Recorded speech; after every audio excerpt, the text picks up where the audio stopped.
कि कितना बड़ा आरोप है। नेता प्रतिपक्ष हैं, उन्हें अपने शब्दों की भाषा की मर्यादा का ज्ञान होना चाहिए। अगर यह आरोप लगाना, तो क्या इस पार्लियामेंट्री डेमोक्रेसी में ये जिस तरह का आरोप लगा रहे हैं, देश की जनता उन्हें जनादेश दे रही है। तो पर उसका निर्मला सीतारमण जी ने जवाब दिया कि 2013 में जब एक WTO में जो एग्रीमेंट किया, जिसमें हमारा मक्का, जिसमें हमारे किसानों के अनाज की स्थिति थी, और ये था कि राशन की दुकानें बंद हो जाएंगी, किसी को फ्री राशन नहीं मिलेगा। तो 2017 में उसको मोदी जी ने उस फैसले को बदला है।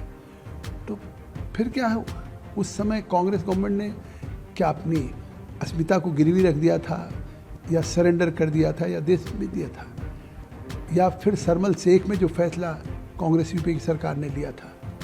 तो इस तरह से वो सदन में नेता प्रतिपक्ष हैं, कम से कम सरकार की चाहे जितनी आलोचना करें, लेकिन जिस तरह का आरोप लगाना, जिस तरह का मतलब बिना किसी तथ्यों के देश को गुमराह करना, मुझे लगता है कि कल भी जिस तरीके से कह रहे थे, उसका निर्मला सीतारमण ने जवाब दिया है।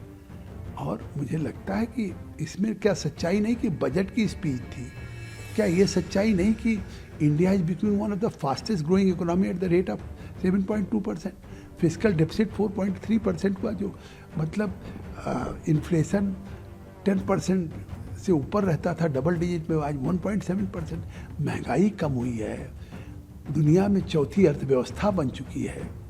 ये सच्चाई को अगर वो किसी सबूत के आधार पे कहे नहीं ये नहीं है उपलब्धियां, तो इस पे कह नहीं सकते।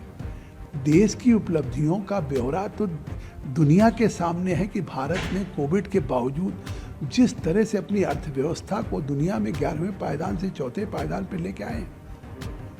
तो अब अगर वो नहीं है, तो इस तरह से केवल भारत को बेच दिया, या किसी तरह से मतलब कुछ डर गए मोदी जी आंख नहीं मिला सकते, तो मुझे लगता है एक नेता प्रतिपक्ष का ये भाषण है, ये तो सड़क के किसी मतलब मवाली का भाषण हो सकता है।